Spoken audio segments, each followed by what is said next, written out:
تم نہ تو زمین میں اللہ تعالیٰ کو عاجز کر سکتے ہو، نہ آسمان میں اللہ تعالیٰ کے سوا تمہارا کوئی ولی ہے نہ مددگار۔ جو لوگ اللہ تعالیٰ کی آیاتوں اور اس کی ملاقات کو بھلاتے ہیں وہ میری رحمت سے نا امید ہو جائیں اور ان کے لیے دردناک عذاب ہے۔ ان کی قوم کا جواب بجز اس کے سوا کچھ نہ تھا کہ کہنے لگے کہ اسے مار ڈالو یا اسے جلا دو۔ آخر اللہ نے انہیں آگ سے بچا لیا، اس میں ایمان والے لوگوں کے لیے تو بہت سی نشانیاں ہیں۔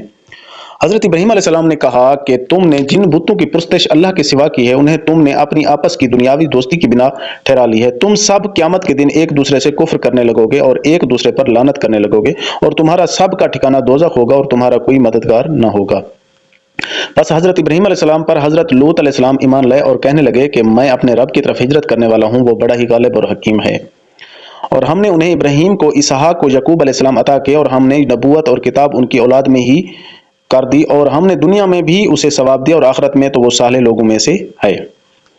اور حضرت لوط علیہ السلام کا بھی ذکر کرو، جب کہ انہوں نے اپنی قوم سے فرمایا کہ تم تو اس بدکاری پر اتر آئے ہو جسے تم سے پہلے دنیا بھر میں سے کسی نے نہیں کیا۔ کیا تم مردوں کے پاس بد فعلی کے لیے آتے ہو اور راستے بند کرتے ہو اور اپنی عام مجلسوں میں بے حیائی کا کام کرتے ہو؟ اس کے جواب میں اس کی قوم نے بجز اس کے اور کچھ نہیں کہا کہ بس جا، اگر سچا ہے تو ہمارے پاس اللہ تعالیٰ کا عذاب لے آ۔ حضرت لوط علیہ السلام نے دعا کی کہ پروردگار اس مفسد قوم پر میری مدد فرما۔ اور جب ہمارے بھیجے ہوئے فرشتے حضرت ابراہیم علیہ السلام کے پاس بشارت لے کر پہنچے، کہنے لگے کہ اس بستی والوں کو ہم ہلاک کرنے والے ہیں، یقیناً یہاں کے رہنے والے گناہگار ہیں۔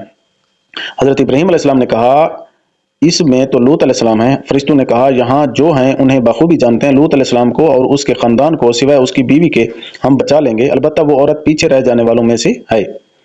پھر جب ہمارے قاصد لوط علیہ السلام کے پاس پہنچے تو وہ ان کی وجہ سے غمگین ہوئے اور دل ہی دل میں رنج کرنے لگے۔ قاصدوں نے کہا آپ نہ خوف کھائیے نہ آزردہ ہوں، ہم آپ کو آپ کے متعلقین کے بچا لیں گے، مگر آپ کی بیوی کے وہ عذاب کے لیے باقی رہ جانے والوں میں سے ہوگی۔ ہم اس بستی والوں پر آسمانی عذاب نازل کرنے والے ہیں اس وجہ سے کہ یہ بے حکم ہو رہے ہیں، البتہ ہم نے اس بستی کو صریح عبرت کی نشانی بنا دیا ان لوگوں کے لیے جو عقل رکھتے ہیں۔ اور مدین کی طرف ہم نے ان کے بھائی شعیب علیہ السلام کو بھیجا، انہوں نے کہا اے میری قوم کے لوگوں، اللہ کی عبادت کرو، قیامت کے دن کی توقع رکھو اور زمین میں فساد نہ کرتے پھرو۔ پھر بھی انہوں نے انہیں جھٹلایا، آخر انہیں زلزلے نے پکڑ لیا اور وہ اپنے گھروں میں بیٹھے کے بیٹھے مردہ ہو کر رہ گئے۔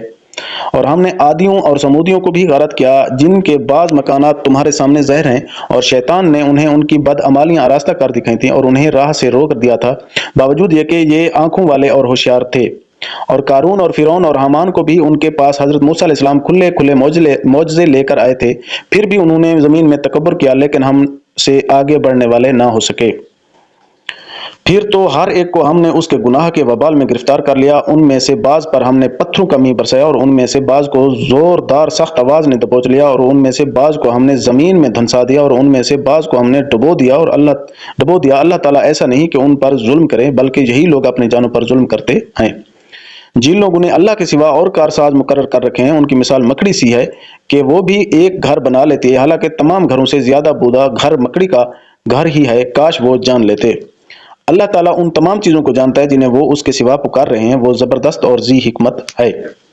ہم ان مثالوں کو لوگوں کے لیے بیان فرما رہے ہیں، انہیں صرف علم والے ہی سمجھتے ہیں۔